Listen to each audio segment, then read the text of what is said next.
I'm Tony, and today we're going to talk about whack and sew. Whack and sew is a just scrappy method of just taking your fabrics, cutting them up, sewing them together, and then using them as fabric. So one of the questions that I get on a regular basis is, that's a great panel, but what do I do with it? Well, you can use the whack and sew method. So that's what I'm going to show you today using this panel. I got this panel in the mail the other day. It is the brand new Cityscapes line. It's in 2 different colorways, and I love this panel. So, disclaimer, I am a Benartex ambassador for 2025. They are not paying me for this video. They are not paying me to do anything with their fabric. However, I did get this fabric for free. I love it. It is fantastic. So I saw this and I was like, oh, I have the perfect method for what to do with this panel. It's the whack and sew. So let's get into it and take a look at the method. Let's look at the fabrics that I'm going to use. I've got some really cool fabrics. These are all some of the coordinating fabrics from the Cityscapes line. And so I'm sitting here looking at this going, which ones can I use for my whack and sew? So I'm thinking I'm going to use this one and this one as borders. So I'm going to wait on that, but do that as borders, and I'm going to use these for my whack and sew. So the first thing you want to do is you want to have all of the fabrics be cut in an equal size. So I make sure that they're all an equal size by doing this, making sure that I've got these, and these are all 1 yard cuts. So you see how I'm just going to stack them on top of each other. There we go. So I've got all my fabrics stacked nicely. And then I'm going to fold this fabric so it doesn't fall off my cutting table as I cut. Okay, so I've got everything there. I'm going to be using my Scribology squared ruler, which makes it super easy to cut in equal pieces. And yes, before you say anything, I do hold my Famore rotary cutter like a pizza cutter, because why not? So I'm going to be cutting through all of that. Now, I'm going to go ahead and cut these, let's do 10-inch blocks. And then that way, this method can also be used with your layer cakes. So 10 inches and 10 inches. And that is all I am going to do for that. And let me set the rest. Whoops, I didn't apply enough pressure. So let's trim this, and then perfect. I'm going to set the rest of this fabric aside in case I want to use it for something else, or if I want to use it for borders. So now I've got all of my fabrics 10 inches. So now let me lay everything out. So I'm laying all 6 fabrics from both cuts out. Now you notice how I didn't iron most of this. It's basically just out. I haven't washed it either.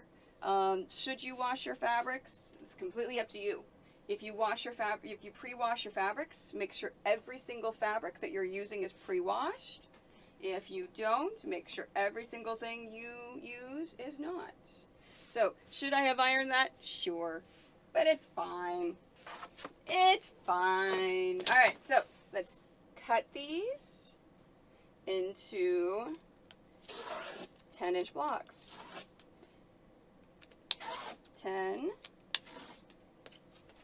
And set that one aside, and 10.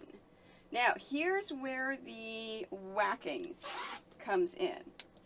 I'm going to keep both of my piles together. Alright, so I've got my 10-inch piles, just like this. Alright, and I'm going to randomly make a cut. So let's cut, let's see, I'm going to cut here. And you see, I've just, whoops, it would help if I would have done it, there we are.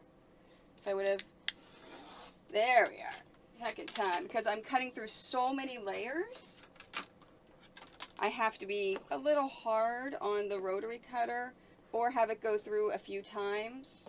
A tip before you do this, if you use a brand new rotary cutter ahead of time before, so actually change your blade before you do something like this, and it will go through so much better. There we are. All right, so this one should be nice and clear. There we are. Now, I just randomly made a cut. So what I'm going to be doing now is I'm going to be taking all of this fabric, sewing it back to this fabric, but I am going to switch colors. I'm going to randomly go through and switch colors and before I sew it back together. Same thing with this stack. I'm going to sew this stack to this stack again, but randomly pick colors to mix and match it. So I'm going to sew those, and then I'll come back and I'll show you ironing, because ironing is important in this one.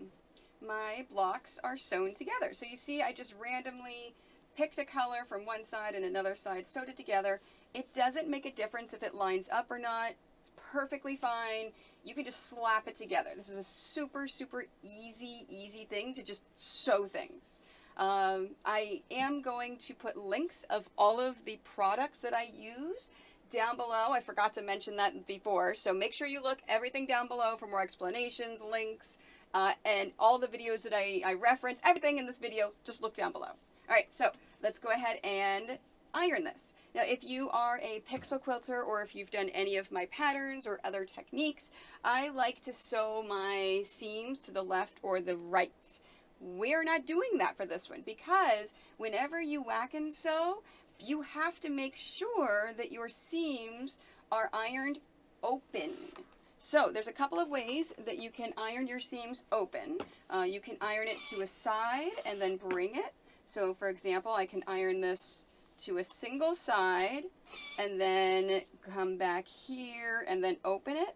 However you like to iron your seams open is how you should do it. Now, the reason why we want to make sure these seams are ironed open is because we don't know how these seams are eventually going to line up. And by ironing it open, we help reduce a lot of the bulk in our project. Now, the spray you just saw me use, I like Mary Ellen's Best Press. It is not starch. It is a starch alternative, and I like the scent-free and clear one. There's no residue. It is perfectly fine. So I'm going to iron all of these blocks that I sewed together, and then I will come back and I'll show you the next step. All right, I have all of my blocks. Now you notice how some of them are different. That's because whenever I folded my fabric and I cut it, some of the fabric was face up, some of the fabric was face down. And so that created different things. So you have a choice now whenever you cut the next whack, if you would like to have everything facing up, or if you want to alternate one face up, one face down. And that'll create even more interesting patterns. I am just going to continue with everything face up in order to do that. So now what I'm going to do is I'm going to cut it some other way. Now I can go straight up and down, I can go sideways, I can do another one this way. You know what? Let's do another one going this way. And you notice how I'm not measuring anything. Oops, it is that center area here. Maybe I should have off-centered it in order to do that. Yep, I'm going to have to use my scissors because there's so many seams right there in the center. There we are. Perfect. Let's just cut all the way through, and then now everything is there. Now you notice, let's say I was going to sew together, let's do this one to this one, whenever you've got that. This is why we do our seams open, because you notice here how the seams look like this. And they're not, I kind of lined it up, but they're not supposed to line up. But you see how it's kind of off like that?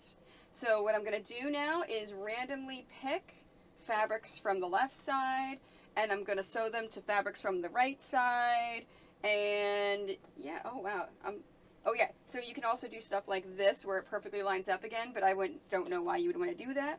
But that's what I'm going to do. I'm going to randomly just sew the left to the right in any order that I feel like having. And then I'm going to iron it and then come back and show you my next whack. One more whack. As I'm looking at my whack-in stacks, I think what I'm going to do is cut it this way into my strips for my fabric. So what I'm going to do is make my last cut right here. Now, you do not need to do a certain number of cuts. I am just choosing to use this number of cuts. You absolutely can keep cutting and keep doing what you want. Now, the issue is the more cuts you make, the harder it's going to be to cut it because of all of that fabric. And that's why we iron those seams open, because we want to eliminate that bulk as much as possible. And I think what I'm going to do, you know what, I'm going to go ahead and sew these together, iron it, come back, and I'll show you what I'm going to do in order to create my fabrics when I'm cutting it down this way. If you like the look of your blocks, you absolutely can just make a quilt out of these blocks, out of these crazy blocks. They're just thrown together. But I want to turn this into fabric that I can use for borders to then sew into that panel. So I'm looking at my fabric, and this is about 9 inches by about 8.5 inches. So I'm thinking if I cut strips, ooh, you know what? Let me cut strips of 2.5 inches down like this, and then I can sew all those 2.5 inches together in one big long strip that I can use as border fabric. So the first thing I want to do is I want to square this up. So I have 2.5 times 3. I can get 3 strips of that, so that would be 7.5 inches. So I'm thinking the long one is the 9 inches. So I'm going to square this up 9 inches by, let's say, 8 to 8.5, whatever I can do, and then I can sew my strips. So let me show you this first one. So I'm going to take this, and I'm going to square the long edge to 9.5, or 9. Okay, so there's 9. There we are. And again, I'm using my Stripology squared ruler to do this. So there's my 9. So I know that's nice and squared there. So it's easy for me to cut strips. And then let me do, I'm going to center this to about 7.5. Great. So that now, 2.5, 5, 7.5. And here are my scraps. So now, as you see, I've got this cool fabric. So I'm going to sew this end to end to create, and of course I'll turn it around to make sure that no two sides that are touching are exact. And then I'll sew this all together in one big long strip that I can use for border fabric. So that is going to be my next step, and then I'll come back, we'll take a look at the panel, cut the panel all up, and then start adding my borders. Now that I have my border fabric, oh yeah, that's going to look cool going around that and going through that. Oh yeah, that's going to be all over the place. Oh, that's going to be cool. Okay, so now that I'm looking at this, I don't know. Man, this is so, I almost wanted to separate this and put it down the center, but as I'm looking at this, I don't know if I should. You know what? I think I'm just going to, I'm going to cut these out. So here's what I'm going to do. I'm going to cut these out. I'm going to border this around each of those, and then I think, I don't know, I'm going to play with it. But yeah, so that's all I'm going to do now. So that is how you whack and sew with your fabric. And then I am just going to play with this panel and border this out and lay things out and play with it. And I do have this extra fabric here that I can add some borders. And then of course I've got this fabric that I think would be a cool border, because look at all this space. So that's a great one to use as a border all the way around for my finished quilt. I think I've got enough. We'll see. If not, I can add in some of those, or I don't know, I'm going to play with it. But yeah, that is how you whack and sew. Then that's what you do with a panel. You just play with it, cut things up, put them together, and then you create your quilt. Like I said, that's how you whack and sew. You can be so creative with so many different things, especially with panels. Just slap a bunch of fabric together, cut it all up, and then sew it all back together again. And just, yeah, if you have done anything with this method, I would love to see pictures of it. If you have any questions, concerns, comment down below. Like I said, anything I use, tutorials, products, anything I mentioned, I have links down below. And yeah, thank you so much for joining me. If you want to see the finished quilt, so I still haven't quite finished it, but I'm going to get it finished. And if you want to see a picture of it, I now have it on my social media by the time this video is published. I'll have that link down below as well. Thank you so much for watching. Don't forget to like my video, follow my YouTube, as well as Instagram, X, Facebook, my Quite Nerdy Quilters Facebook group. I do TikTok every now and then, maybe, but not, yeah, it's, Facebook, yeah, Instagram, all the things. Oh, and Twitch. I almost forgot about Twitch. I stream live on Twitch. If you want to see my live schedule, if you want to see if I come near a shop near you, an event near you, or if you want to see me live on Twitch, I publish my schedule on Mondays on my social media.